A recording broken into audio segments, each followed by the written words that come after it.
Hello everyone, I hope you all are doing well. So today this will video will be of environmental science one shot video, right? So जैसे कि मेरे पास काफ़ी request आई थी आप लोगों की कि मैं एनवायरमेंटल साइंस का भी वन शॉट क्रिएट करूं, ठीक है। तो ये जो सब्जेक्ट है एनवायरमेंटल साइंस का, बेसिकली इसके दो पार्ट है, राइट। ये दो पार्ट है जिसमें जो पहला पार्ट है वो आपको फर्स्ट ईयर में पढ़ना है एंड इसका जो दूसरा पार्ट है वो आपको पढ़ना है सेकेंड ईयर में, right. So this video will be of first year students. तो मैं अपनी स्क्रीन शेयर करती हूँ। I have prepared notes for you.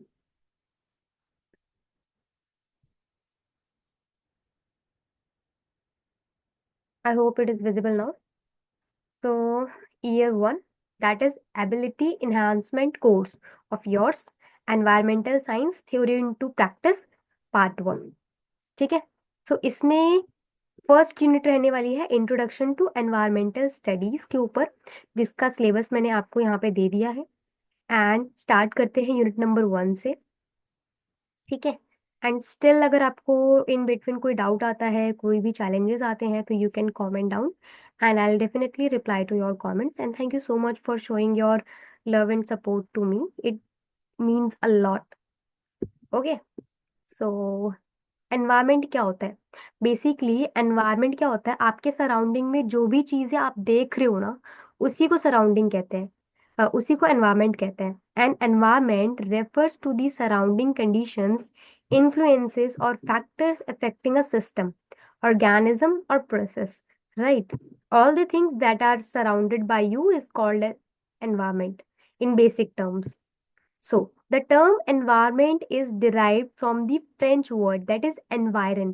ठीक है, तो environment जो word निकल के आया था ना, ये फ्रेंच वर्ड का है, that is environment। उसका मतलब क्या होता है? surrounding। So anything and everything which surrounds, जैसे कि all living beings, biotic components like microbes, plant and animals, and non-living or abiotic components, that is air, water, sunlight, etc., present in nature from the environment। Okay। अब basically environment science क्या होता है, environment studies क्या होता है? आपको लगेगा कि ये दोनों सेम है, बट नहीं, ये दोनों ही अलग है, ठीक है। दोनों में काफी डिफरेंस है। क्या डिफरेंस है? एनवायरमेंटल साइंस जो है ना, वो बेसिकली साइंटिफिक वे से ज्यादा सोचता है, ठीक है। इसमें सिर्फ साइंटिफिक नेचर को हम कंसिडर करते हैं, जैसे कि environmental science is the study of the interaction between the earth, natural and humans, and how these interaction impact the environment। It's focus on the scientific area only, while जो आपका environmental studies होता है ना, ये थोड़ा vast होता है environmental science से। इसमें आपके social factors, cultural, economic, political, सारी चीजें ही आप इसमें स्टडी करते हो, इन सारी चीजें ही आप इसमें पढ़ते हो, ठीक है।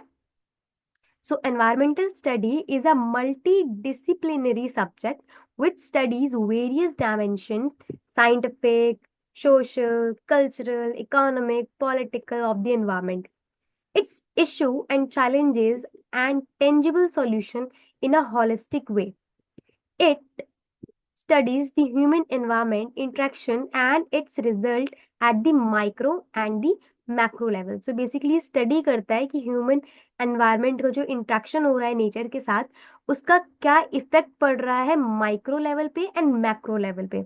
अगर एग्जाम्पल की बात करें तो एग्जाम्पल से आपको क्लियर होगा चीजें जल्दी से, ठीक है। ओके। सो एग्जाम्पल लें तो suppose a river is getting polluted due to the discharge of untreated wastewater into the river। The student of the environmental science will observe the causes, psychochemicals, physiochemicals and biological changes with the river water, its effect on the aquatic and adjoining ecosystem, and scientific mitigation measures for the river pollution। ठीक है। तो scientific environmental science आपका क्या क्या चीजें cover कर रहा है? साइकोकेमिकल्स, बायोलॉजिकल चेंज जो भी आया है रिवर के आसपास, एक्वेटिक एनिमल है, वाटर में क्या चेंजेस आया है, ठीक है। रिवर पॉल्यूशन हुआ, ये सारी चीजें हम देखते हैं। लेकिन जो आपका in addition to the above dimension like environmental studies है, वो क्या करता है, will observe the impact of the pollution on the nearby population, their livelihood and culture.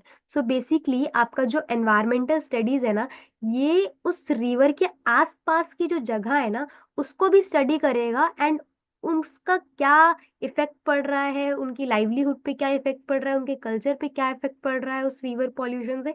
सो वो चीज भी हम उसमें क्या करते हैं, ऑब्जर्व करते हैं। ठीक है।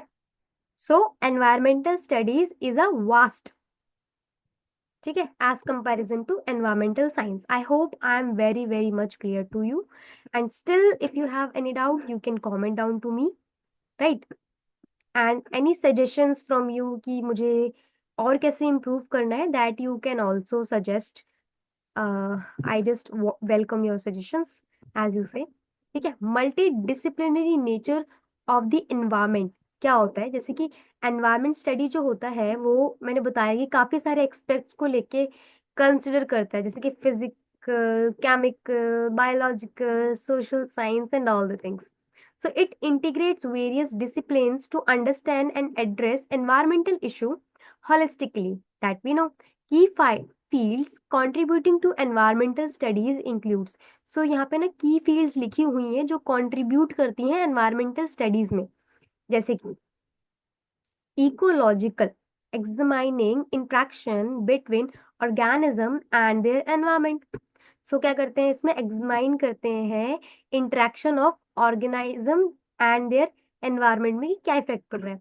देन जियोलॉजिक वे में, जिसमें हम अंडरस्टैंड करते हैं अर्थ का फिजिकल स्ट्रक्चर एंड प्रोसेस, जो भी आपका कॉज है उसमें क्या इफेक्ट पड़ रहा है अर्थ के फिजिकल स्ट्रक्चर में एंड उसके प्रोसेस में। Meteorological, studying atmospheric phenomena and climate के बारे में पढ़ना। Chemistry, investigate the chemical composition and process of natural resources. Biology, exploring the diversity and function of the living organism. Economics, analyze cost benefit scenarios for sustainable practices. Sociology and anthropology, that is studying human behavior and their impact on the environment. And political science, addressing policy making and governance for the environmental protection. Component of the environment. So क्या component होते हैं environment के? That is first of all is atmosphere, right? So atmosphere क्या होता है? तो Greek terms में Atmos का मतलब होता है वेपर। सो बेसिकली एटमोस्फेयर क्या होती है, एक thin layer of gaseous mixture होती है जो क्या करता है, कवर करता है आपके प्लैनेट अर्थ को। ठीक है, उसी को हम क्या कहते हैं, एटमोस्फेयर। टर्म्स में देखोगे तो the thin sheet of the gaseous mixture which envelopes the planet earth is called atmosphere. ठीक है। So the gaseous layer surrounding the earth is called atmosphere. Composed mainly of nitrogen, 78% nitrogen इसमें रहता है, oxygen हमारा 21% रहता है, and trace gases like carbon dioxide and ozone and water vapour are the other gases that is present in the atmosphere, right? So it is very important that you have to write. And atmosphere का point is very very important, आपके paper में आ ही जाती है। Okay. Function देखोगे तो function क्या है, regulate करता है टेम्परेचर को, एटमोस्फेयर रेगुलेट करता है टेम्परेचर को like green house effect, provide करता है oxygen for respiration, and carbon dioxide provide करता है फोटोसिंथेसिस के लिए, and protect from harmful solar radiation through the ozone layer. ठीक है, जो सोलर रेडिएशन आती हैं उससे हमें क्या करता है, प्रोटेक्ट करता है एटमोस्फेयर। एनवायरमेंटल कंसर्न्स क्या है कि एयर पॉल्यूशन होते हैं, ग्लोबल वार्मिंग होता है, ओजोन डिप्लीशन हो रहा है, ये हमारे एनवायरमेंटल के कंसर्न्स हैं थ्रू थ्रू एटमोस्फेयर, मतलब फॉर द एटमोस्फेयर। ठीक है, जो भी हम एक्टिविटीज परफॉर्म कर रहे हैं ये हमारे कंसर्न्स हैं टुवर्ड्स एटमोस्फेयर जो हमें कंट्रोल में करने हैं। The rate of change of temperature with the altitude is called the lapse rate. So जो आपका rate of change of temperature होता है ना, बाय द टाइम आपके लाइक एटमोस्फेयर में ना काफी सारी लेयर्स हैं। ठीक है, नीचे देखेंगे अभी कौन कौन सी लेयर्स आती हैं, जैसे अभी है ट्रोपोस्फेयर है, काफी सारी चीजें हैं। तो लेयर बाय लेयर वहां पे ना टेम्परेचर इंक्रीज और डिक्रीज होते हैं।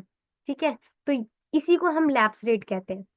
ठीक है, एल्टीट्यूड के अकॉर्डिंगली रहता है ये। So the atmosphere has been stratified into four major layer where temperature decreases, negative lapse rate और increases पॉजिटिव लैप्स रेट। ठीक है, तो जो एटमोस्फेयर होता है वो 4 लेयर्स में है डिवाइड, जहाँ पे टेम्परेचर आपका बढ़ता है घटता रहता है। तो सबसे पहले है आपका ट्रोपोस्फेयर।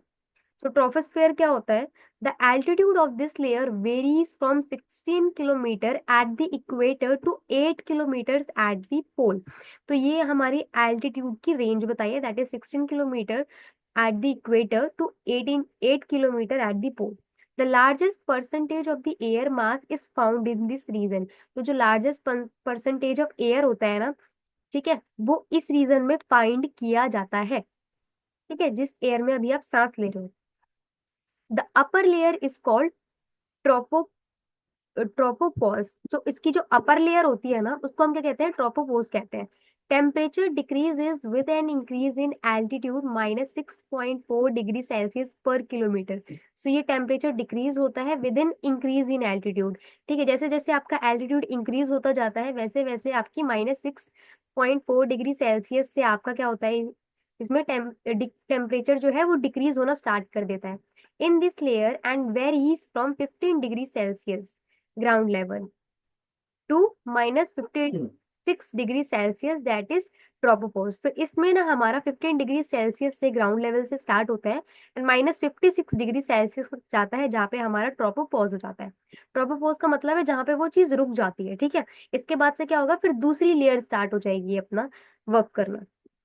इसके बाद होता है हमारा स्ट्रेटोस्फेयर। तो स्ट्रेटोस्फेयर क्या होता है? Temperature starts rising in this layer from tropospheres. तो जहां से हमारा ट्रेपोस्फोर्स खत्म होता है वहीं से हमारा स्ट्रेटोस्फेयर स्टार्ट होता है, that is -56 degree Celsius to stratopause होता है हमारा कहाँ पे? -2 डिग्री सेल्सियस पे।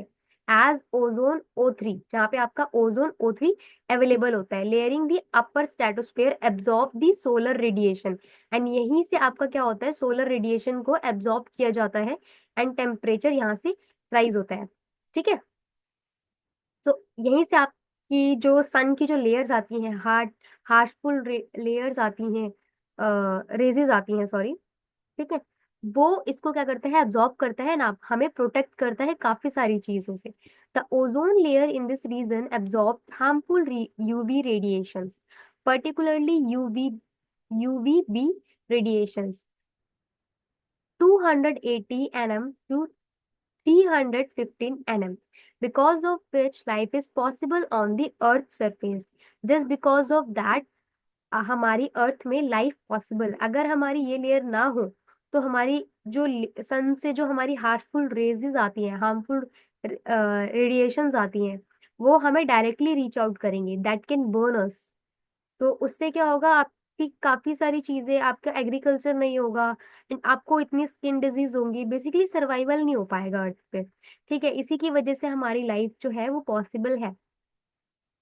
ठीक है, इसके बाद है हमारा mesosphere. Temperature starts decreasing again and reaches -96 degree Celsius at the upper boundary of the layer mesopause. ठीक है, तो इसकी जो अपर लेयर होती है मेसोस्फेयर की, उसको हम बोलते हैं मेसोपॉस। अगर आपको समझ नहीं आ रहा तो नीचे मैंने एक डायग्राम दिया है, मैं उसको भी एक्सप्लेन करूंगी, उससे आपको डेफिनेटली क्लियर हो जाएगी। अगर आप अभी थोड़ा डाउटफुल में हो, वैसे होगे तो नहीं, क्योंकि मैं अभी काफी सही से बता के चल रही हूँ। The density of air is very low and important chemical species found in this region.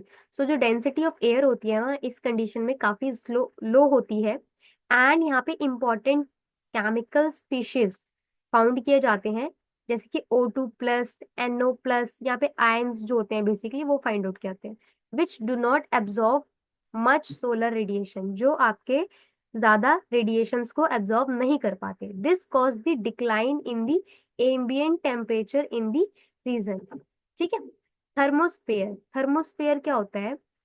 Ionic oxygen atoms and other ions in this layer absorb short wave solar radiations which increases the temperature in this layer rapidly from 96 degrees Celsius lower boundary to 1200 degree Celsius. तो यहाँ पे आपके ionic oxygen atoms and other ions जो होते हैं वो क्या करते हैं, इस लेयर में एब्जॉर्ब हो जाते हैं, and short wave solar radiations which increase the temperature in this layer. यहाँ पे सोलर रेडिएशन की वजह से क्या रहता है, टेम्परेचर आपका हाई रहता है।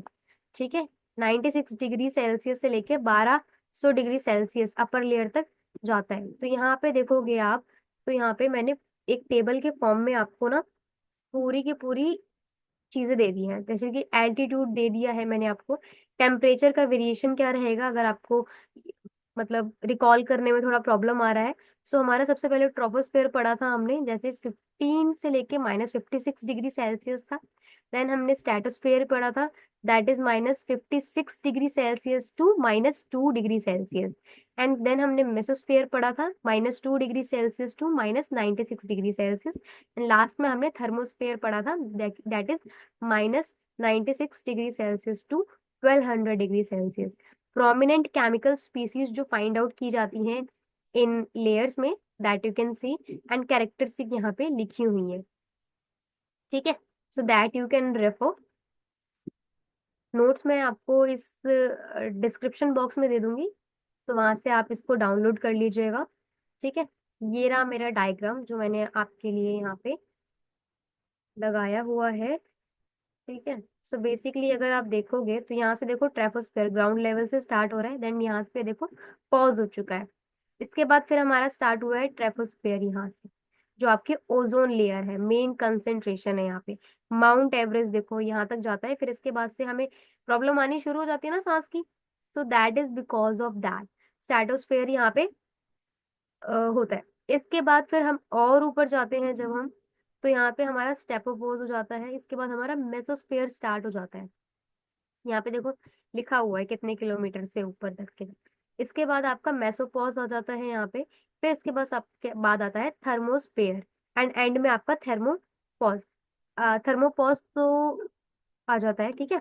इसके बाद है, okay, so these are the 4 layers of atmosphere, okay।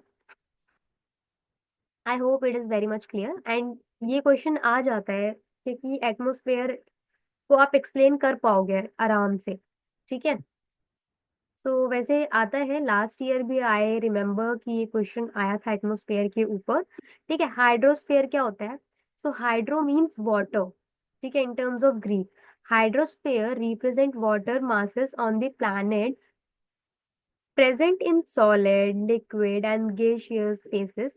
Hydrosphere cover almost three-fourths of the total surface area of the earth. ठीक है, सो हाइड्रोस्फेयर क्या होता है? बेसिकली वाटर बॉडीज को कहा जाता है, ठीक है, either in the form of solid में हो, लिक्विड में हो, गैसियस में हो। एंड हाइड्रोस्फेयर जो है उसने 3/4 total surface of the earth को कवर अप किया हुआ है। ठीक है, वही चीजें यहाँ पॉइंट में लिखी है, includes all forms of water, oceans, river, lakes, glaciers and ground water, covers about 71% of the Earth's surface. ठीक है, essential for supporting life, regulating climate, and shaping landforms. That we know that water is very very important. Environmental concerns क्या है water को लेके, कि हमने water pollution कर रखा है, ओशन एसिडिफिकेशन कर रखा है, वाटर की स्कैरसिटी है बहुत ज्यादा, ओवर यूटिलाइज कर रहे हैं हम, वेस्ट करते हैं वाटर को। सो दिस इज ऑल। ठीक है, वाटर H2O ऑन अर्थ, तो ये क्लासिफिकेशन किया हुआ है कि कितना हमारा लाइन वाटर है, ओशियन सी नमकीन वाला पानी है। एंड 3% इज फ्रेश वाटर, जिसमें से 2% जो है वो आइस कैप्स मतलब ग्लेशियर्स में है, एंड 1% है surface and ground water, that is river, lakes, ponds and aquifers. तो इससे आप अंदाजा लगा सकते हो कि कितना कितना कम वाटर है, एंड स्टिल हम पानी का बहुत ज्यादा वेस्ट करते हैं। अगर नोटिस करोगे तो जब भी कुछ लोग तो क्या है, टंकी चला के सो जाते हैं, पानी बहता रहता है, kind of rain water harvesting नहीं कर रहे हैं हम, कहीं ना कहीं पानी का हम बहुत ज्यादा वेस्टेज कर रहे हैं। तो इससे हमें काफी ज्यादा प्रॉब्लम देखने को आ सकती है इन लॉन्ग टर्म। ठीक है, तो ये सस्टेनेबल नहीं रहेगा। आपको मतलब पानी बचाना चाहिए। तो that is my advice to you कि please save water. Now lithosphere क्या होता है? Lithosphere is the outermost layer of the crust which represent the land masses of the planet. So lithosphere क्या होती है? ये आउटर मोस्ट लेयर होती है ऑफ द क्रस्ट, ठीक है, जो कि क्या रिप्रेजेंट करती है? लैंड मास को रिप्रेजेंट करती है। It consist of rock, soil, sediment and minerals, ठीक है। The solid outer layer of the earth include rocks, minerals, and soil. Provide essential resources like fossil fuels, metals, fertile land for agriculture. Environmental concerns क्या है कि हमने land degradation कर रखा है, deforestation कर रखा है, soil erosion कर रखी है, तो ये हमारे environmental के concerns है। यहाँ पे देखो मेंशन किया हुआ है, इसकी जो outer layer है ना, crust, उसी को हम कहते हैं क्या? लिथोस्फेयर कहते हैं, राइट। नाउ बायोस्फीयर क्या होता है? Biosphere basically encompasses all living organism and their interaction with the environment. So biosphere क्या होता है? जहाँ पे हमारे सारे के सारे लिविंग ऑर्गेनिज्म इंटरेक्ट करते हैं with each other to live, ठीक है। In the basic form biosphere यही होता है। Includes ecosystem ranging from forests to deserts, fresh water and marine system. Environmental concerns क्या है कि बायोडाइवर्सिटी लॉस हो रही है, हैबिटेट डिस्ट्रक्शंस हो रहे हैं, स्पीशीज का एक्सटिंक्शन हो रहा है, ठीक है। यहाँ पे देखोगे तो बायोस्फीयर आप अच्छे से देख पाओगे। सॉइल है, कॉन्टिनेंटल क्रस्ट है, ओशन क्रस्ट है, हाइड्रोस्फीयर है, एटमोस्फेयर अवेलेबल है, बायोस्फीयर जहाँ पे सारे के सारे हमारे यहाँ पे क्या है? अवेलेबल है, ठीक है। हाइड्रोस्फीयर भी है, सारी चीजें अवेलेबल है, उसी को हम बायोस्फीयर कह रहे हैं। सारी चीजें मिलके आप एक लिविंग एनवायरनमेंट बना रहे हो, ठीक है। So now scope and importance of environmental studies. क्या स्कोप है and क्यों ये इम्पोर्टेंट है? स्कोप ये है कि ये रिसोर्सेज को कंजर्वेशन करने में हेल्प करता है। स्ट्रैटेजीज हमें बताता है to use natural resources like water, soil and minerals sustainably. कैसे हम उसको अच्छे से इस्तेमाल कर सकते हैं, वेस्ट उसको ज्यादा ना कर सके, कैसे उसको कंजर्व करें। एनवायरमेंटल को एनवायरमेंटल को मैनेज करने में हेल्प करता है, ठीक है। जैसे कि पोल्यूशन कंट्रोल करने में, डिफोरेस्टेशन, अर्बनाइजेशन करने में, ठीक है, अर्बनाइजेशन को कम करने में। बायोडाइवर्सिटी प्रोटेक्शन, बायोडाइवर्सिटी प्रोटेक्शन करने में हेल्प करता है, ठीक है। इकोसिस्टम को हम बचाते हैं। इंडेंजर्ड स्पीशीज, जो स्पीशीज हमारी खत्म हो रही है उनको बचाने में हेल्प करता है। एनवायरमेंटल पॉलिसीज बनाते हैं हम, जिसमें हम फॉर्मुलेट करते हैं, इम्प्लीमेंट करते हैं लॉज को फॉर सस्टेनेबल डेवलपमेंट, ताकि अगर कोई चीज शॉर्ट में हो रही है तो उसको हम कैसे लॉन्ग टाइम तक सस्टेन कर पाए।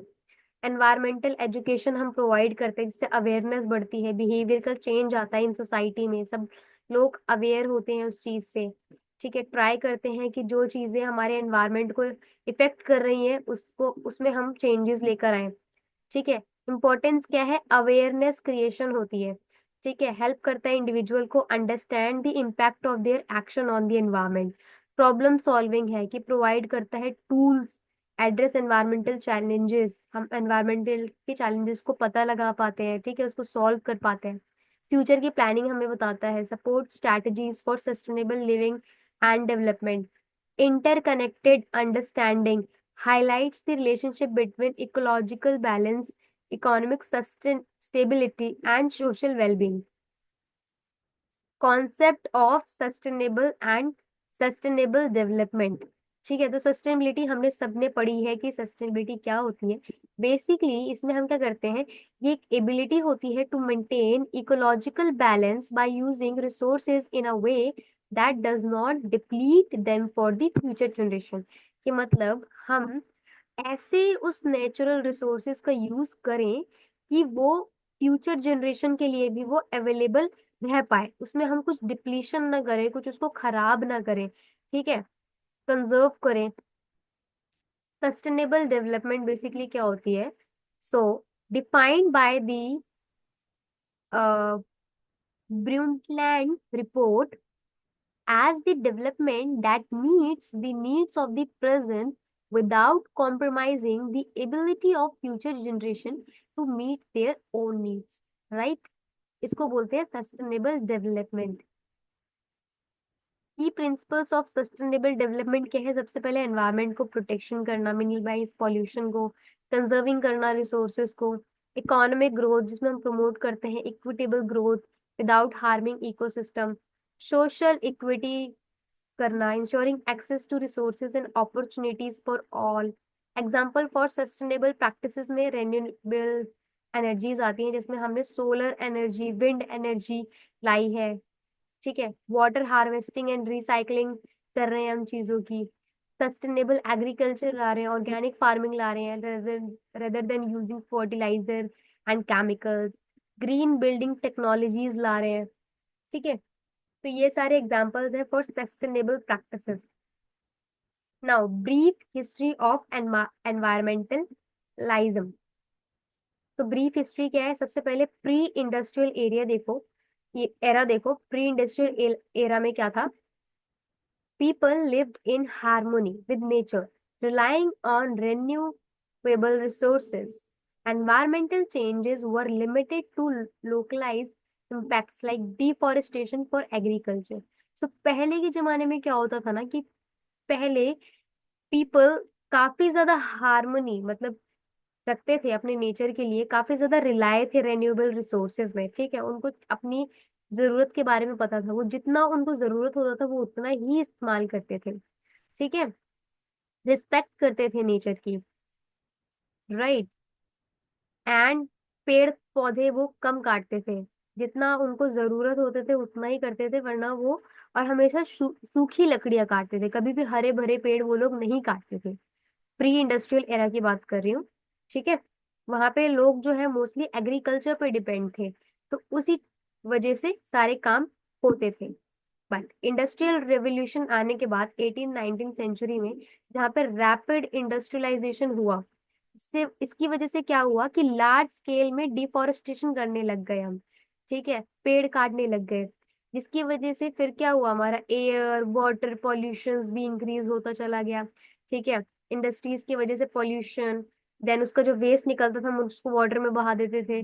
So this kind of things create pollution, this kind of things imbalance your ecosystem. Awareness begins with the realization of resource depletion. हमें अवेयरनेस कब हुई? जब हमें रियलाइज हुआ कि हमारे जो रिसोर्सेज है वो डिप्लीट होते जा रहे हैं, हम साफ वाटर नहीं पी पा रहे हैं, हम साफ हवा में सांस नहीं ले पा रहे हैं, हमें पेड़ों की छाई नहीं मिल रही है। तो यहाँ से हमें रियलाइज होना स्टार्ट हुआ अर्ली 20th सेंचुरी, जहाँ पे क्या हमने कंजर्वेशन मूवमेंट को लाया। ठीक है, जब हमें रियलाइज हो गया कि ये चीजें सही नहीं है, तो हमने कंजर्वेशन मूवमेंट लाया, emerge to protect forest and wildlife, जहाँ पे हमने क्या करा, फॉरेस्ट को प्रोटेक्ट करने के लिए एंड वाइल्ड लाइफ को प्रोटेक्ट करने के लिए रूल्स एंड रेगुलेशंस लाए। एज पर दी गवर्नमेंट भी काफी सारे रूल्स एंड रेगुलेशंस आए थे। की figures like John Muir and Theodore Roosevelt promoted environmental preservation, right? Then post World War II जब हुआ था, तो exponential industrial growth caused a severe pollution and biodiversity loss हुआ था। ठीक है, Rachel Carson book silent spring raised awareness about the harmful effect of pesticides, जिसमें हमने harmful effect of pesticides के बारे में उन्होंने बताया था। ठीक है, एंड इंडस्ट्रियल ग्रोथ की वजह से काफी ज्यादा सीवियर पॉल्यूशन एंड बायोडाइवर्सिटी का लॉस हुआ था। ठीक है, मॉडर्न एनवायरमेंटलाइजेशन 1970s ऑनवर्ड। इसके बाद क्या हुआ था, establishment of global initiative like earth day.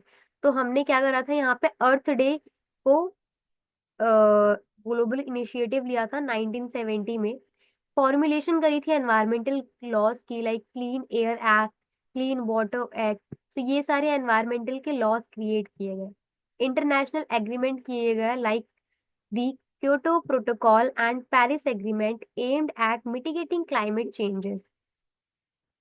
And 21st century में क्या हुआ कि हमने फोकस करा क्लाइमेट के चेंजेस पे, रेन्यूएबल एनर्जी पे एंड सस्टेनेबल डेवलपमेंट पे।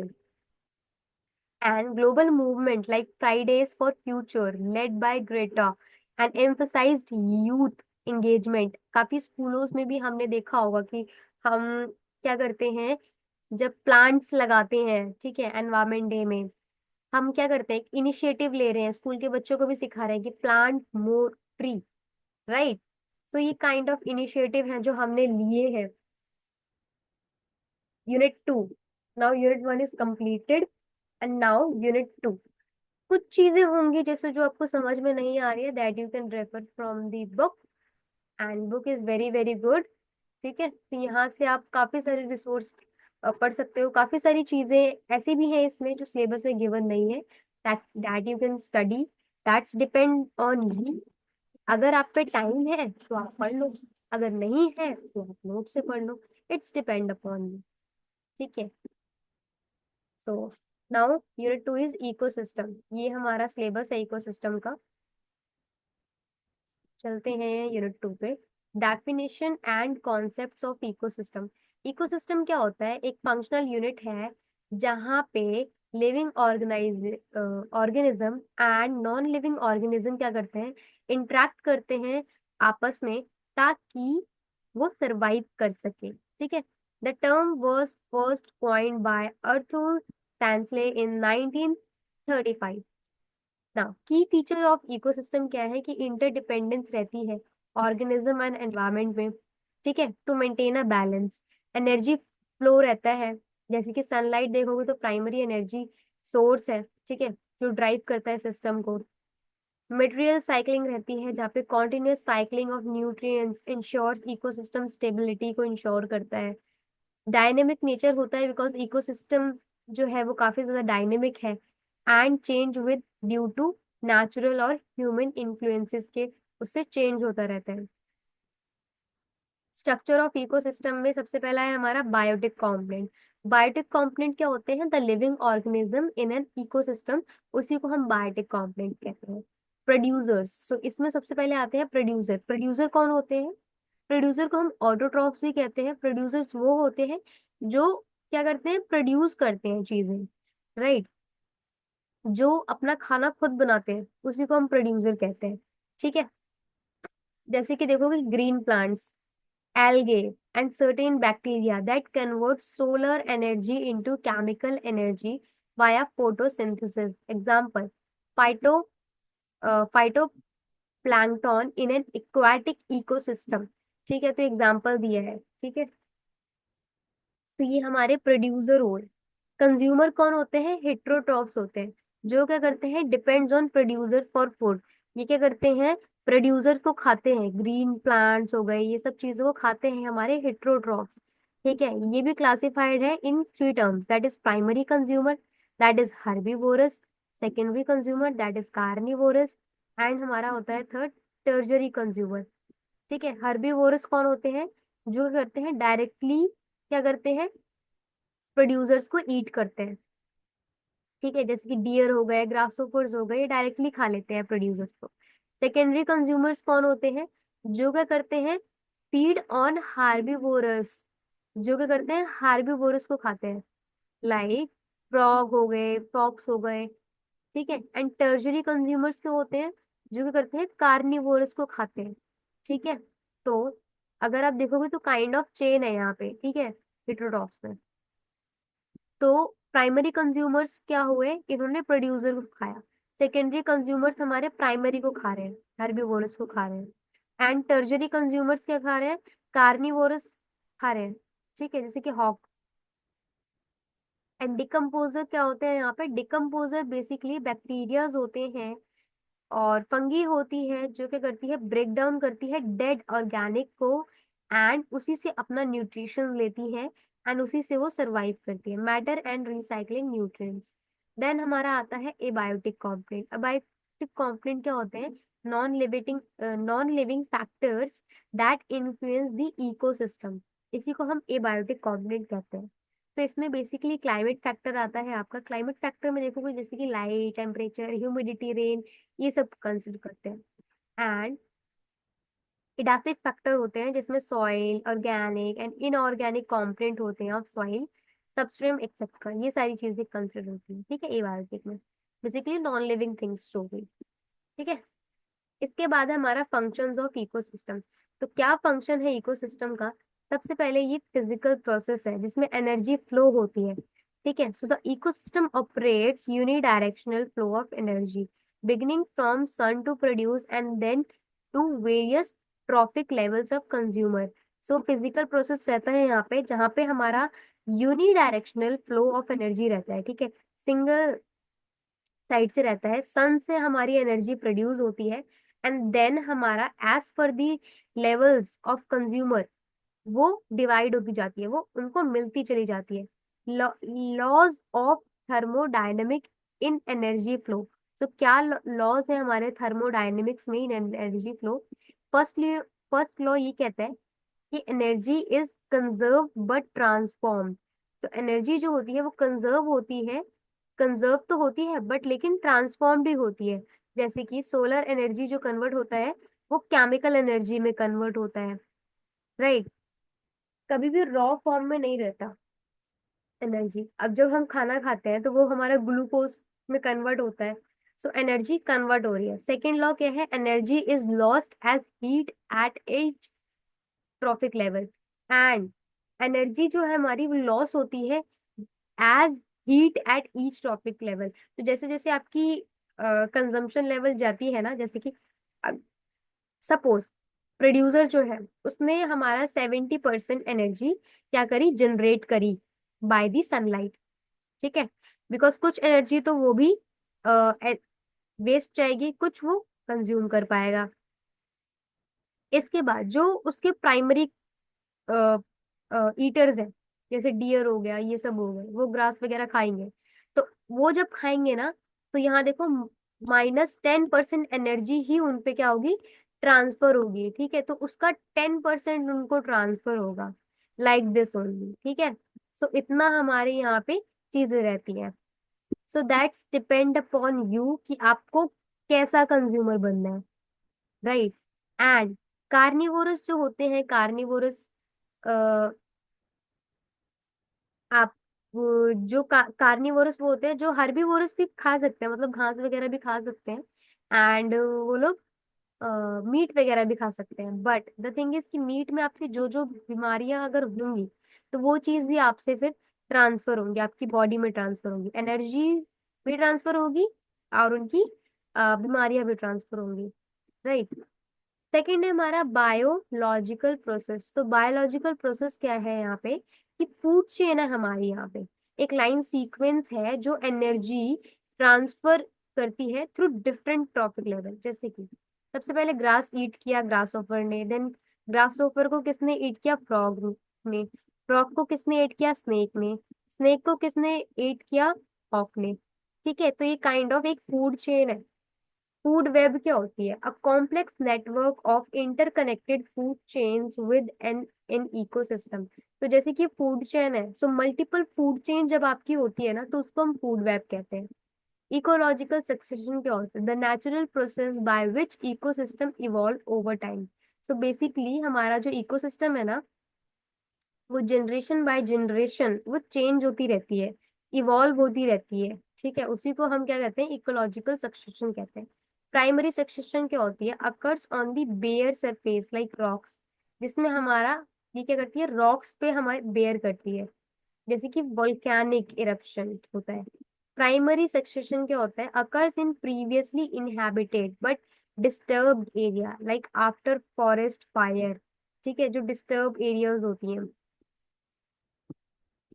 Bio geochemical process, nutrient cycling होती है जहाँ पे कार्बन साइकिल हो गई, जहाँ पे सर्कुलेशन ऑफ कार्बन होता है among atmosphere organism and soil. Nitrogen cycle होता है हमारा, fixation of atmosphere nitrogen by bacteria into usable form. Water cycle होती है movement of water through evaporation and condensation and precipitation. So basically ये तीनों बहुत बहुत बहुत इंपॉर्टेंट है, carbon cycle, nitrogen cycle and water cycle.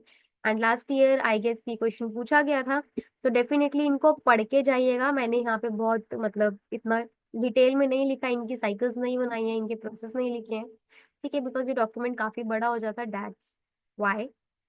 But आप यहाँ से ना जरूर करके जाइएगा, ठीक है। आपको मिल जाएगा टॉपिक, आप सर्च करिएगा एंड इसको जरूर करके जाइएगा, ठीक है।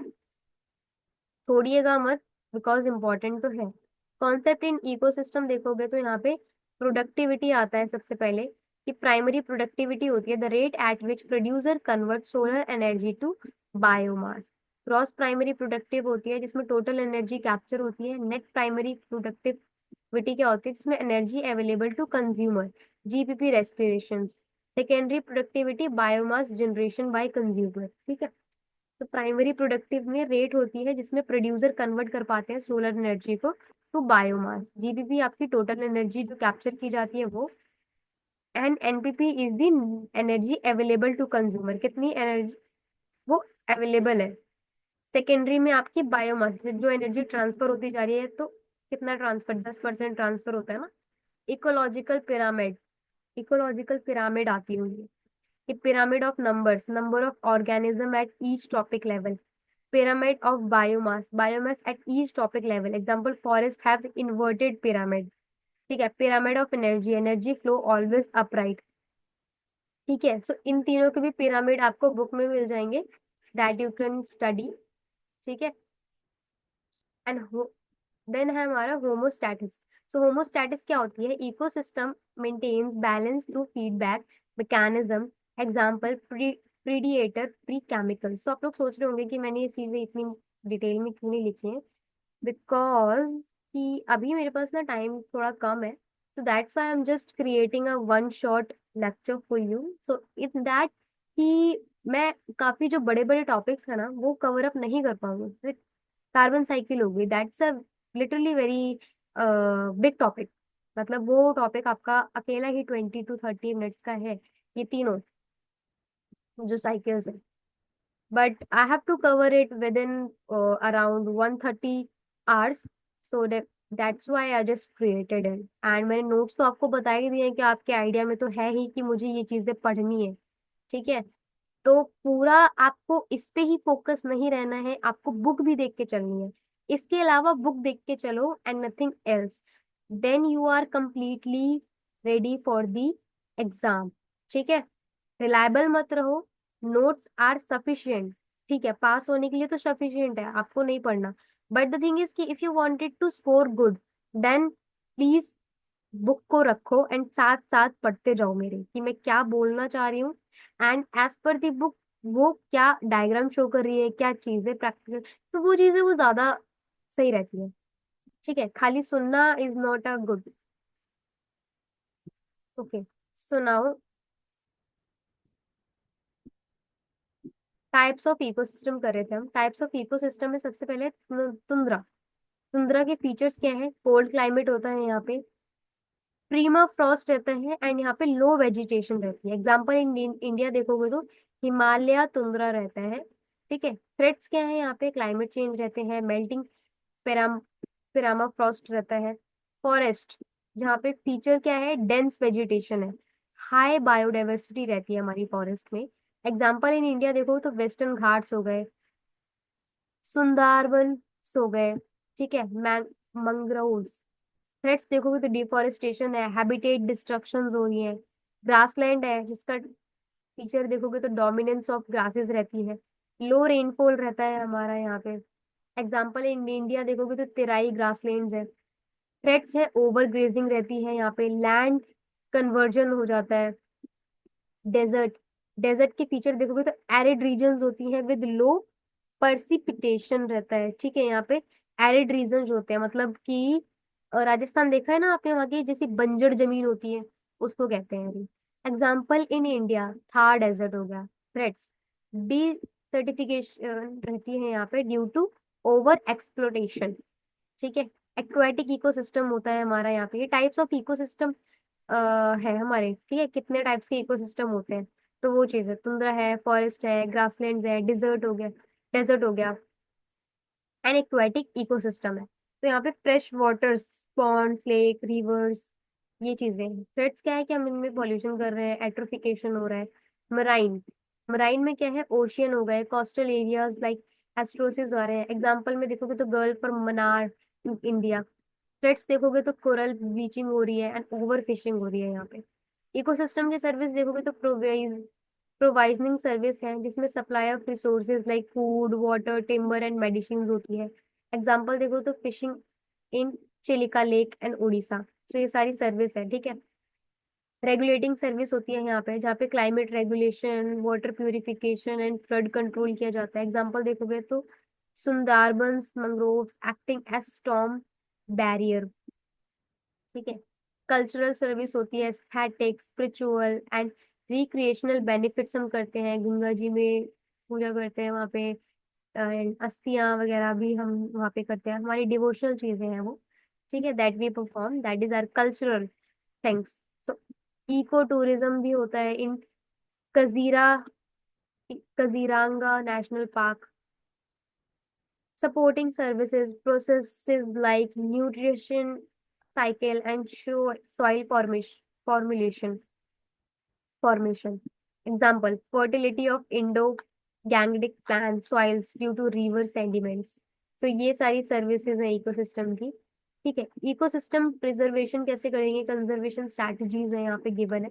सो बायोस्फीयर रिजर्व कैसे करोगे, बाय प्रोटेक्टिंग लार्ज इकोसिस्टम को प्रोटेक्ट करके आप बायोस्फीयर को रिजर्व कर सकते हो, ठीक है। जैसे कि नीलगिरी बायोस्फीयर रिजर्व कर रहा है हमने।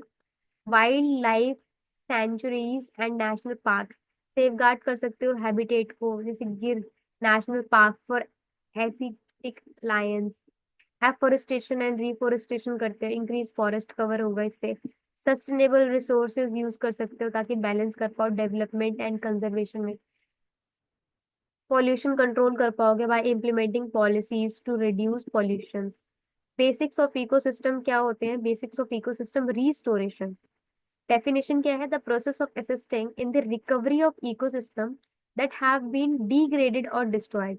so process जिससे क्या होगा कि जो हमारा इकोसिस्टम जो पहले ही डिग्रेड हो चुका है, डिस्ट्रॉय हो चुका है, उसको हम वापस से रिकवर कैसे कर सकते हैं।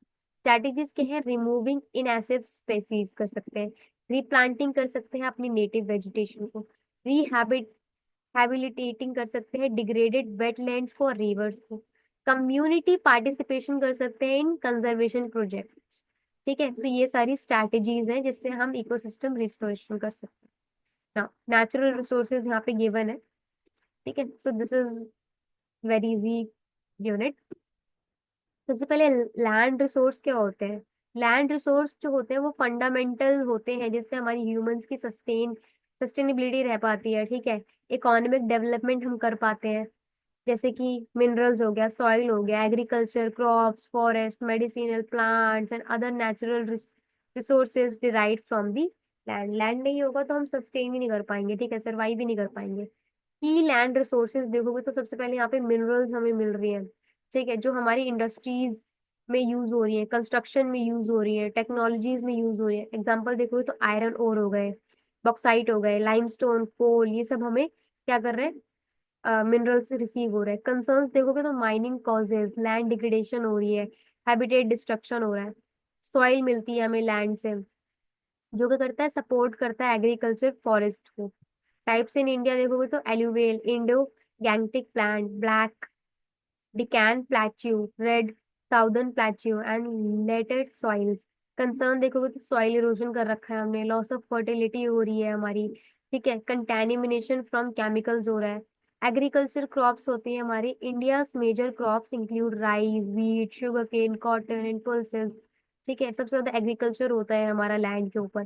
कंसर्न्स देखोगे तो अनसस्टेनेबल फार्मिंग हो रही है यहाँ पे, ठीक है, practices leading to salinisation and nutrients depletion हो रहे हैं हमारे, ठीक है, बिकॉज हम बहुत जल्दी जल्दी क्रॉप्स को उगा रहे हैं, उस लैंड को हम पूरा की तरफ फर्टिलिटी गेन नहीं करने देते कि हम अपनी दूसरी फसल पहले ही उगा देते हैं, ठीक है।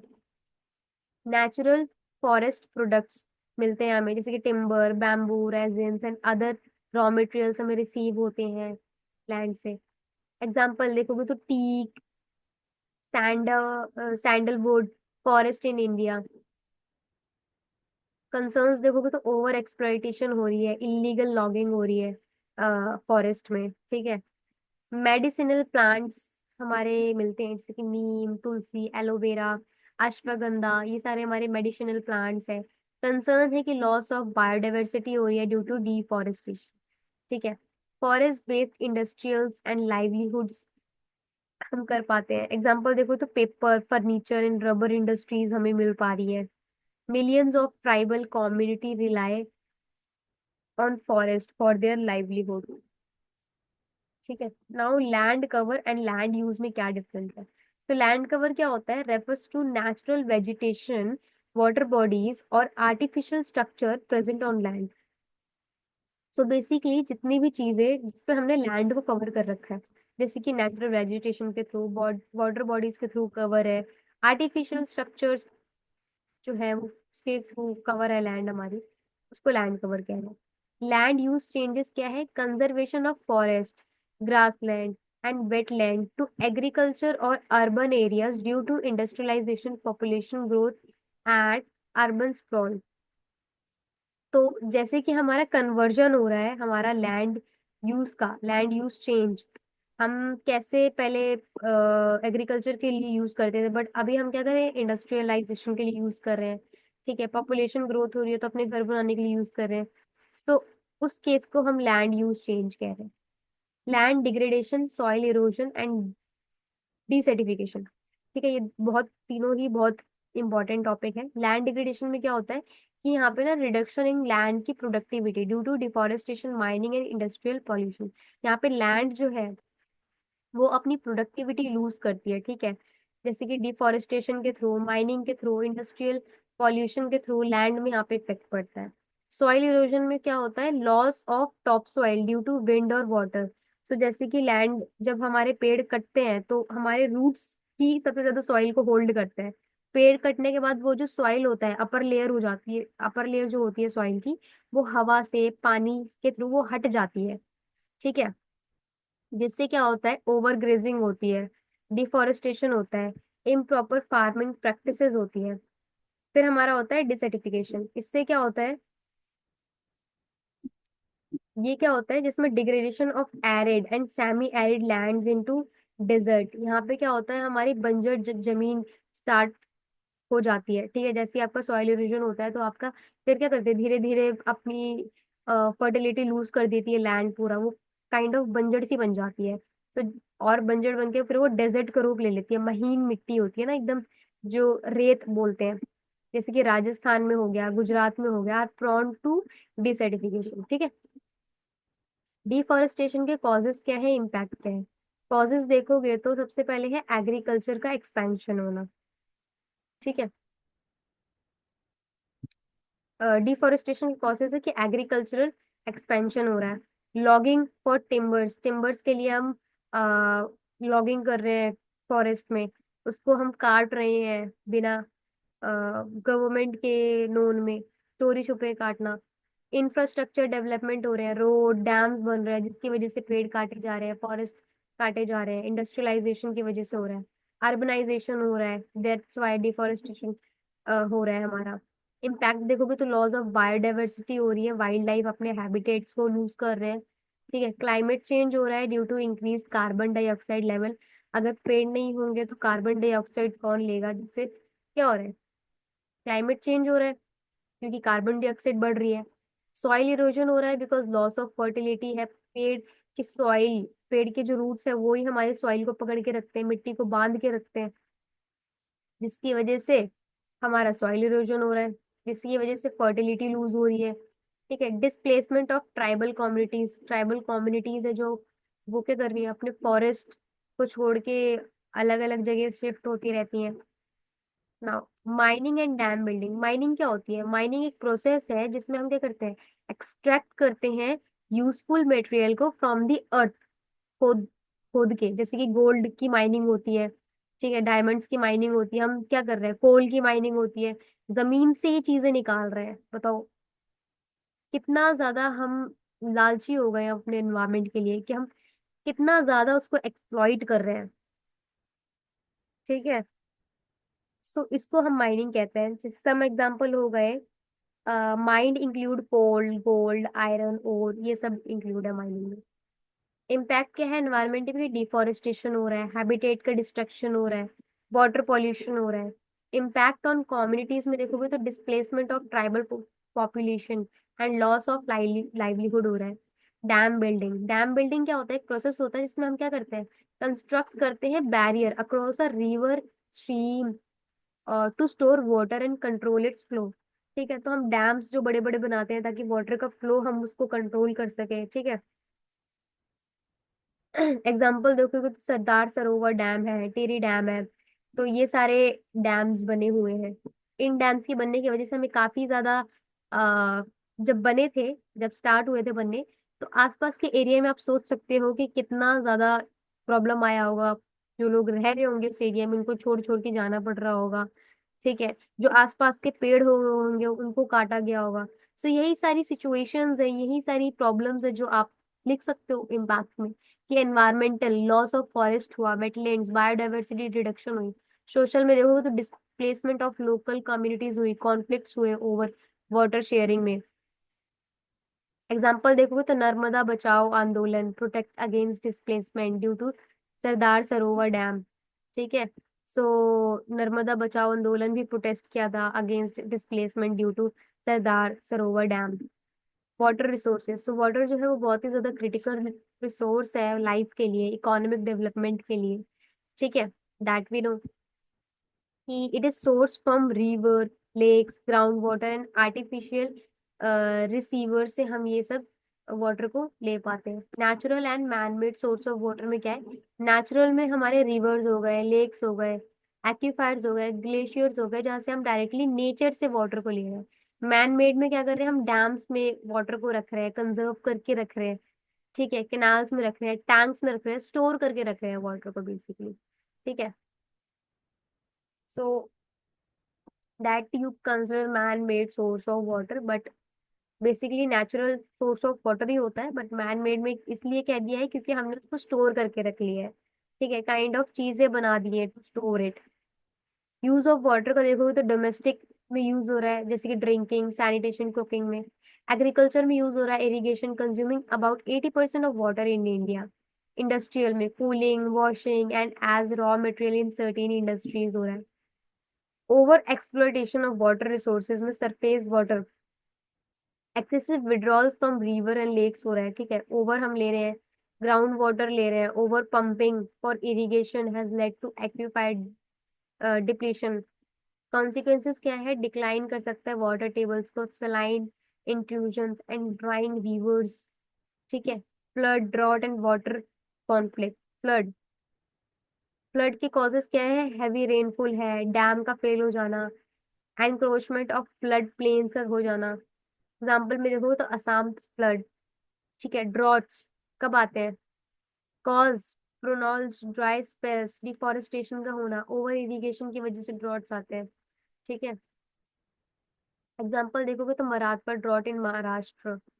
वाटर कॉन्फ्लिक्ट्स होते हैं जिसमें inter state Cauvery rivers water dispute, Karnataka and Tamil Nadu. International Indus water treaty between India and Pakistan. ठीक है, तो ये वाटर कॉन्फ्लिक्ट हुए थे।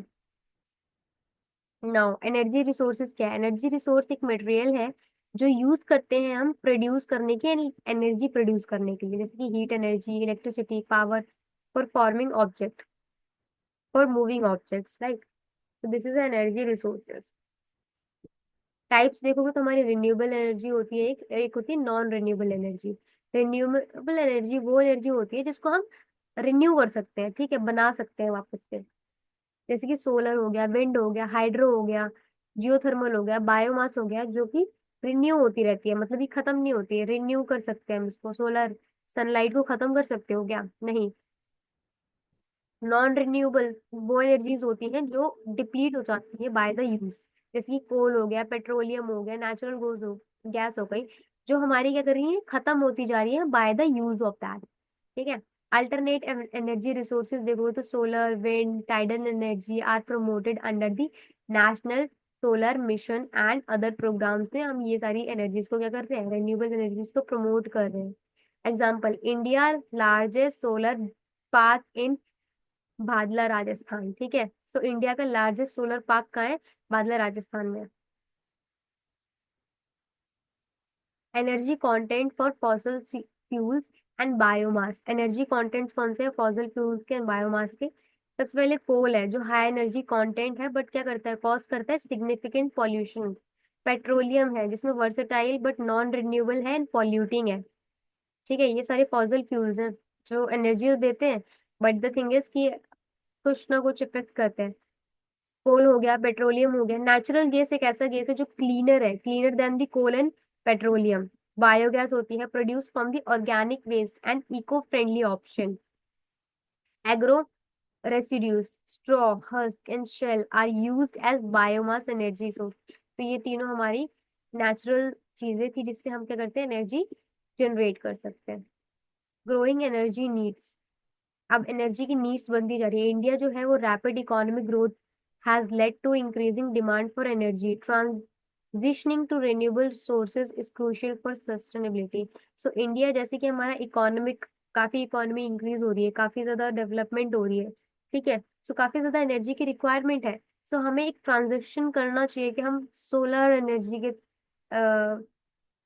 तरफ मुड़े, रेन्यूएबल एनर्जी, रेन्यूएबल सोर्सेज को अपनाएं, ताकि सस्टेनेबिलिटी हमारी जो है वो बढ़ती रहे, बनती रहे। केस स्टडी यहाँ पे गिवन है कॉन्टेम्परेरी इंडियन इश्यूज के, जैसे कि नेशनल सोलार मिशन में ये 2010 को प्रमोट हुआ था। सोलर एनर्जी के लिए टारगेट था achieve 100 GW solar power capacity by 2022। ठीक है, कावेरी रिवर वाटर कॉन्फ्लिक्ट में dispute between Karnataka and Tamil Nadu over water sharing पे हुआ था। ये केस स्टडीज है, दो आपको पढ़नी है। ठीक है, सो इसके बारे में थोड़ा बहुत पढ़ लेना आप बाय बुक। बुक में ये चीजें लिखी हुई हैं in detail. Sardar Sarovar dam में हमारे कॉन्फ्लिक्ट्स हुए थे, part of the Narmada valley project था ये हमारा। Environmentalist raised concerns about the displacement and loss of biodiversity. Chipko movement हुआ था हमारा 1917 में, जिसमें फॉरेस्ट का कंजर्वेशन मूवमेंट इन उत्तराखंड में जो हुआ था उसके अगेंस्ट भी प्रोटेस्ट हुआ था, जहाँ पे जो विलेजर्स थे वो पेड़ को पकड़ के हक करके खड़े हो गए थे ताकि हमारा क्या हो, फॉरेस्ट को कट ना किया जाए। Villagers led by woman hug trees to prevent their felling. Appiko movement भी सेम चिपको मूवमेंट की तरह ही हुआ था, बट ये कहाँ हुआ था, कर्नाटक में हुआ था। तरुण भारत संघ 1990s में, a water conservation movement led by Rajasthan Singh, Rajendra Singh in Rajasthan revive traditional water harvesting structure to like झोरास। ये भी बहुत इंपॉर्टेंट है कि क्या क्या एक्शंस लिए गए, क्या क्या लाइक गवर्नमेंट के थ्रू हमने लॉन्च किए हैं। ठीक है, रूल्स एंड रेगुलेशंस, मूवमेंट, तो ये चीजें आप उसमें मेंशन कर सकते हो। डेफिनेटली आप इनके बारे में थोड़ा सा डिटेल नॉलेज लो। ठीक है, अगर आप बुक के साथ चल रहे होगे ना, तो डेफिनेटली आप मेरे साथ कनेक्ट कर पा रहे होगे। ठीक है, फोर्थ हमारी लास्ट यूनिट है ये, that is environmental pollution. Right, ये हमारा सिलेबस है।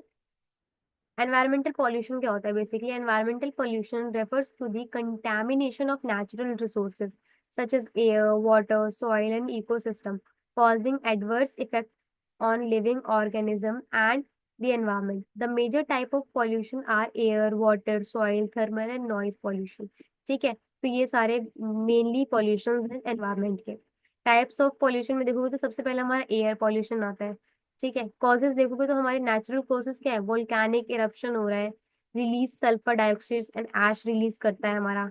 Forest fire and pollen releases. ठीक है, एंथ्रोपोजेनिक कॉजेज में हमारी प्राइमरी पॉल्यूटेंट आते हैं directly emitted into the air, जो डायरेक्टली एमिट किया जाता है एयर में, जैसे कि कार्बन मोनोऑक्साइड फ्रॉम व्हीकल्स, जिससे जो निकलता है, sulphur dioxide from coal burning industries से जो होता है, particulate matter PM from constructing and mining activities. Secondary pollutant कौन से होते हैं, formed by chemical reaction in atmosphere. ठीक है, जैसे केमिकल रिएक्शन एटमोस्फेयर में होते हैं। Ozone O3 and smoke from vehicles emissions reacting with sunlight. Acid rain. ठीक है, ये सारे हमारे सेकेंडरी पॉल्यूटेंट है जो कि केमिकल रिएक्शन से होते हैं in the atmosphere, ozone and acid rain. Effect क्या है, हेल्थ पे इफेक्ट करते हैं, रेस्पिरेटरी डिसीज बढ़ाते हैं, अस्थमा, ब्रोंचिट्स, कार्डियोवैस्कुलर इश्यूज भी करते हैं, हमें दिल की बीमारी भी करते हैं। एनवायरमेंट, के लिए एसिड रेन डैमेज करती है क्रॉप्स को, एक्वेटिक लाइफ को, बिल्डिंग्स को हार्म करती है। जैसे ताजमहल पे आप देख सकते हो कि एसिड रेन का क्या इफेक्ट है, वो येलो कन्वर्ट हो रही है। ठीक है, ग्लोबल इश्यूज देखोगे तो ग्रीन हाउस गैस जो है वो क्या कर रहा है, क्लाइमेट चेंज कर रहा है, ग्लेशियर्स को मेल्ट कर रहा है। कंट्रोल्स क्या है कि एडॉप्शंस ऑफ क्लीन एनर्जी, हम क्या करें, अडॉप्ट कर ले क्लीन एनर्जी, रिन्यूएबल रिसोर्सेज को करें, सोलर एंड विंड एनर्जी करें। Strict enforcement of vehicle emission standard, Bharat stage 6 in India. ठीक है, now plantation of trees to act as carbon sink, plant करें मोर एंड मोर ट्री। ठीक है, ताकि carbon dioxide जो है वो कम हो सके।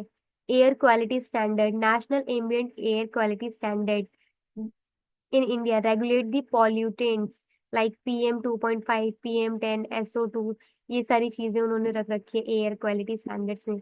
ना वाटर पोल्यूशन, वाटर पोल्यूशन कैसे कॉज होता है, सबसे पहले डिस्चार्ज जो करते हैं हम अनट्रीटेड सीवेज इनटू रिवर्स, जो भी हमारा गंद होता है, सीवेज होती हैं, वो क्या करते हैं हम डायरेक्टली रिवर्स में डिस्चार्ज कर देते हैं। ठीक है, उससे हमारा वाटर पोल्यूशन होता है। इंडस्ट्रीज जो अपना वेस्ट जो है वो क्या करती है, डायरेक्टली रिलीज कर देती है, टॉक्सिक केमिकल्स होते हैं उसके अंदर, वो वाटर बॉडीज में रिलीज कर देते हैं। ठीक है, उससे हमारा वाटर पोल्यूशन होता है। Agricultural run off with pesticides and fertiliser, जो आप एग्रीकल्चरिंग करते हो अपने फर्टिलाइजर को यूज करके।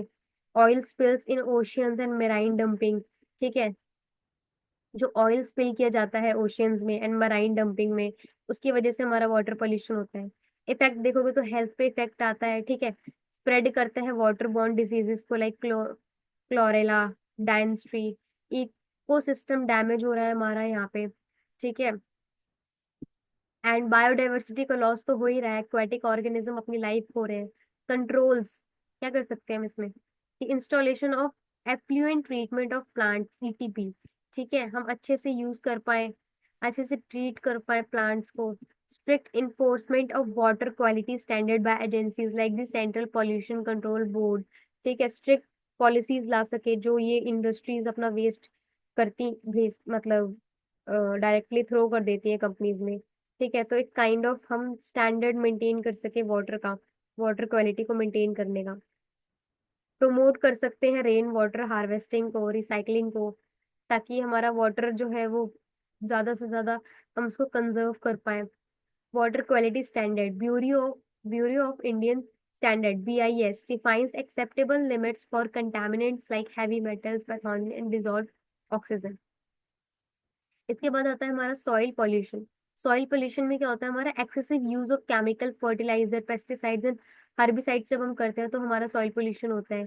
इंडस्ट्रियल का जो वेस्ट होता है, डंपिंग एंड माइनिंग एक्टिविटीज, इससे हमारा क्या होता है, सॉइल पॉल्यूशन होता है। Oil spills and improper waste management की वजह से भी हमारा सॉइल पॉल्यूशन होता है। अर्बनाइजेशन होता है लीडिंग टू कंस्ट्रक्शन डेब्रिस, उसकी वजह से हमारा सॉइल पॉल्यूशन होता है। इफेक्ट देखोगे तो रिड्यूस करता है सॉइल की फर्टिलिटी को, क्रॉप की प्रोडक्टिविटी को। Contamination of ground water through leaching, bio accumulation of harmful substances in food chain.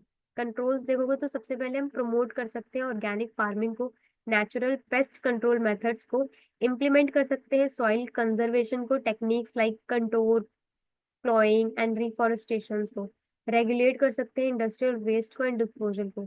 Thermal pollution क्या होता है, थर्मल पॉल्यूशन में हम क्या करते हैं, डिस्चार्ज कर देते हैं हीटेड वाटर को from power plants and industrial into natural bodies में डायरेक्टली रिलीज कर देते हैं। ठीक है, deforestation reduces shade, raises temperature in ecosystem. ठीक है, डिफॉरेस्टेशन जो हो रहा है उसकी वजह से क्या है, हाँ, शेड मिलना बंद हो गया, टेम्परेचर हमारा हाई हो रहा है इकोसिस्टम में। ठीक है, इसका इफेक्ट क्या पड़ेगा, decrease dissolve oxygen levels in water, oxygen का लेवल कम हो जाएगा वाटर में। ठीक है, हार्म करेगा उससे क्या, एक्वेटिक ऑर्गेनिज्म को हार्म करेगा। ठीक है, डिस्टर्ब करेगा एक्वेटिक इकोसिस्टम को and migration of species. Thermal pollution का मतलब है जो आपके लाइक वाटर बॉडीज के अंदर के जो फिशेज हैं, जो हमारे प्लांट्स हैं, वो सारी चीजें हमारी यहाँ पे क्या कर रही है, इफेक्ट हो रही है। कंट्रोल कैसे कर सकते हैं, use of cooling towers, and recycling heat energy, ताकि हम गर्म पानी चीजें ना वाटर बॉडीज में रिलीज करें। रेगुलेट कर सकते हो इंडस्ट्रियल के वाटर डिस्चार्ज डिस्चार्ज के टेम्परेचर को। ठीक है। नॉइस पॉल्यूशन, नॉइस पॉल्यूशन के कॉजेस क्या हो सकते हैं? अर्बन ट्रैफिक जो है हमारा इंक्रीज हो रहा है, कंस्ट्रक्शन की activities, industrial machineries, loud speaker, music system and fire work, ये सारे के सारे नॉइस पोल्यूशन को कॉज करते हैं। हेल्थ, हियरिंग लॉस हो सकता है, हमें स्ट्रेस हो सकती है, हाइपरटेंशन हो सकती है, स्लीप डिस्टरबेंस हो सकती है। एनवायरमेंट देखोगे तो डिस्टरबेंस टू वाइल्ड लाइफ हो सकता है, अफेक्टिंग कर सकते हैं रिप्रोडक्शन एंड माइग्रेशन को। कंट्रोल्स देखोगे तो imposing noise limits in residential and industrial zone, encouraging the use of soundproof material and green belts। यहाँ पे क्या होता है, primary and secondary air pollutant होते हैं। प्राइमरी पॉल्यूटेंट्स होते हैं emitted directly into the atmosphere. ठीक है। जो क्या करते हैं, डायरेक्टली एटमोस्फेयर में होते हैं, जैसे कि CO, SO2, NO2, PM10, ये डायरेक्टली जो है एटमोस्फेयर में चले जाते हैं। सेकेंडरी पॉल्यूटेंट क्या हो सकते हैं, form through reaction of primary pollutant. So इससे क्या, रिएक्शन के थ्रू हमारा क्या हो सकता है, सेकेंडरी पॉल्यूशन हो सकता है। ठीक है। प्राइमरी पॉल्यूटेंट में तो डायरेक्टली हमारा एटमोस्फेयर पॉल्यूट हो रहा है, सेकेंडरी में हमारे एटमोस्फेयर से रिएक्ट करके अदर चीजें भी क्या हो रही हैं, इफेक्ट करे। जैसे एसिड रेन हो सकती है वहां से, सेकेंडरी पॉल्यूटेंट हो सकता है। स्मोक हो सकता है, ओजोन O3 लेयर जो डिप्लीट हो रही है वो हो सकती है। ठीक है। तो सेकेंडरी पॉल्यूटेंट हो रहा है due to the primary pollutant. Nuclear hazards and human health risk से क्या हो सकता है, न्यूक्लियर एक्सीडेंट्स जो है वो इंक्रीज हो सकते हैं, वो उसकी वजह से हमारा न्यूक्लियर हैजार्ड होते हैं। Improper disposal of radioactive waste, ये सारे कॉजेज हैं ह्यूमन हेल्थ रिस्क के एंड न्यूक्लियर हैजार्ड्स के। Exposure to nuclear weapons and testing, जिसकी वजह से हमारा इकोसिस्टम, हमारा एनवायरनमेंट, सभी चीजें बहुत हिली हुई है। Effects, acute radiation syndrome leading to skin burns कर सकती है, ऑर्गन डैमेज कर सकती है हमारा, लॉन्ग टर्म हेल्थ इश्यूज हो सकते हैं, कैंसर हो सकता है, जेनेटिक म्यूटेशंस होती हैं। Contamination of soil water affecting biodiversity, diversity को अफेक्ट कर सकता है हमारा न्यूक्लियर एक्सीडेंट कर, न्यूक्लियर एक्सीडेंट की वजह से। Controls, strict safety protocols in nuclear plants, safe disposal methods of radioactive waste, international treaties like nuclear non proliferance treaty NPT, इनसे हम क्या कर सकते हैं, कंट्रोल कर सकते हैं। सॉलिड वेस्ट मैनेजमेंट कैसे कर सकते हैं, अर्बन वेस्ट होता है, इंडस्ट्रियल वेस्ट होता है, हैजार्डियस वेस्ट होता है, ई वेस्ट होता है। ठीक है। तो ये वेस्ट के टाइप्स लिखे हुए हैं कि अर्बन वेस्ट कैसे कैसे होता है, food scrap, plastic, papers, glass हो सकते हैं। इंडस्ट्रियल वेस्ट कैसे होते हैं, sludge, chemicals and metals scraps के फॉर्म में हो सकते हैं। हैजार्डियस वेस्ट में हमारे टॉक्सिक केमिकल्स, फ्लेमेबल मटेरियल्स हो सकते हैं। ई वेस्ट में देखोगे तो discarded electronic like computer and mobile phones हो सकते हैं। कंट्रोल मेजर्स, कैसे आप इनको कंट्रोल कर सकते हो, दैट इज वेरी इंपॉर्टेंट कि कैसे आप अपने वेस्ट को कर सकते हो। वेस्ट सिग्रीगेशन कर सकते हो, separation of waste into biodegradable, recycle and hazardous category. सबसे पहले आप उनको क्या कर सकते हैं, कैटेगरीज में डिवाइड कर सकते हैं, कौन से हमारे बायोडिग्रेडेबल वेस्ट है जिसको हम कौन से हमारे रिसाइकल है जो रिसाइकल हो सकते हैं, कौन से हमारे हैजार्डियस मतलब जो हार्मफुल है।